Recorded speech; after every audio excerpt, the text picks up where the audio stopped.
Assalamualaikum warahmatullahi wabarakatuh. Jumpa lagi bersama kami. Oke, teman-teman, di video kali ini saya akan menjelaskan beberapa item kelistrikan yang ada di kulkas beserta fungsinya. Jadi, ketika kita memperbaiki kulkas atau suatu barang ya, apabila kita paham fungsinya dari item tersebut, maka kita akan lebih mudah ya teman-teman untuk memperbaikinya. Nah, di kesempatan kali ini saya akan menjelaskan fungsi dari part-part item kelistrikan tersebut. Yang pertama yaitu termostat. Nah, termostat ini berfungsi sebagai pengatur temperatur suhu pada kulkas ya teman-teman. Dan ini juga bisa sebagai otomatis yang mengatur kapan mesin akan bekerja dan kapan mesin akan standby atau istirahat ya. Jadi apabila temperatur di dalam kulkas sudah mencapai sesuai yang kita setting ya teman-teman, maka termostat ini akan memutus arus listrik yang ke mesin untuk standby ya. Dan sebaliknya ya teman-teman, apabila suhu di ruangan itu sudah mulai naik, maka mesin akan bekerja kembali ya teman-teman. Dan begitu pun seterusnya teman-teman. Dan apabila termostat itu rusak, maka kompresor tidak akan bekerja dan kulkas tidak dingin. Yang kedua yaitu overload. Nah, overload ini berfungsi sebagai pelindung mesin ya teman-teman. Overload ini mengantisipasi jika sewaktu-waktu ada arus listrik yang masuk tidak stabil atau mesin yang over temperatur atau panasnya terlalu tinggi, maka si overload ini akan memutus ya teman-teman. Dan apabila sudah dingin, dia akan menyambung kembali ya. Jadi mesin kompresor masih bisa diselamatkan ya teman-teman. Dan yang rusak hanya overload tersebut.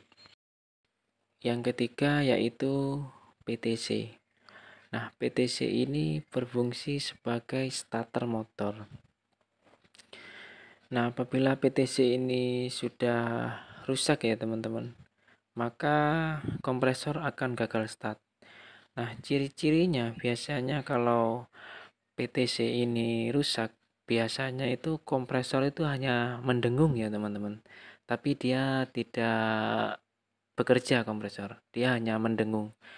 Biasa kalau dipegang di kompresornya itu biasanya cuman getar gitu aja teman-teman, tapi dia tidak berjalan. Nah, itu teman-teman bisa cek di bagian PTC-nya. Yang keempat yaitu heater. Nah, untuk heater ini adanya di kulkas pintu 2 ya teman-teman. Kalau untuk pintu 1 itu enggak ada. Nah, heater ini berfungsi mencairkan es yang ada di evaporator ya teman-teman. Dengan cara memanaskan gitu teman-teman. Nah, ciri-ciri heater ini mulai rusak biasanya itu di pintu atas itu mulai ngeblok es ya teman-teman, dan pintu bawah sudah mulai tidak dingin.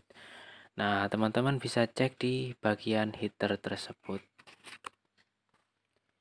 Yang kelima yaitu thermodefrost.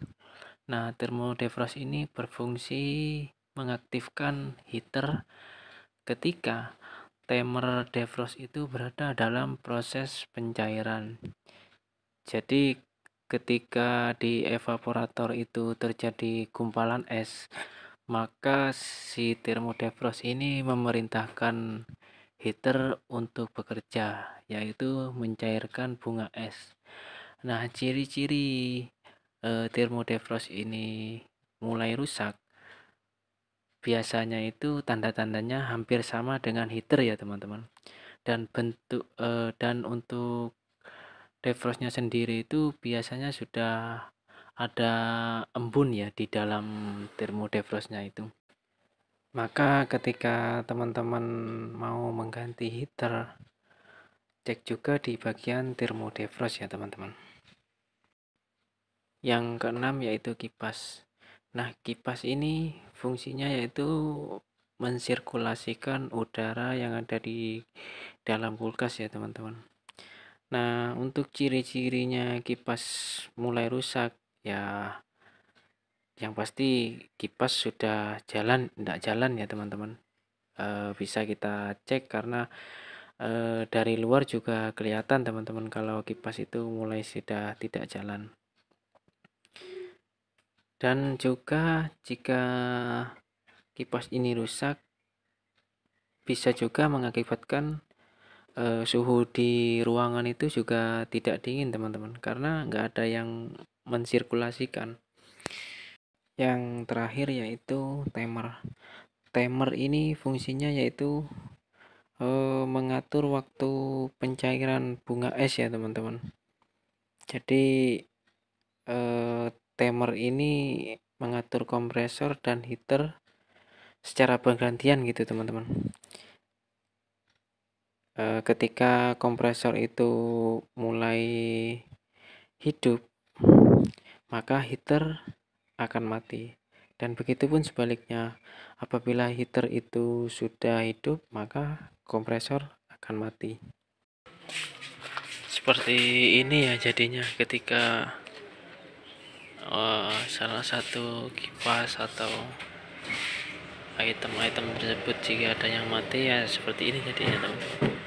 Terjadi gumpalan es, dan yang di bawah juga nggak bisa dingin teman-teman, karena sudah buntu oleh gumpalan es ya teman-teman. Oke teman-teman, sampai di sini pembahasan kali ini. Semoga bermanfaat dan tunggu video-video selanjutnya. Jangan lupa dukung channel ini dengan cara like dan subscribe. Apabila ada pertanyaan silahkan komen di bawah ya teman-teman. Oke, assalamualaikum warahmatullahi wabarakatuh.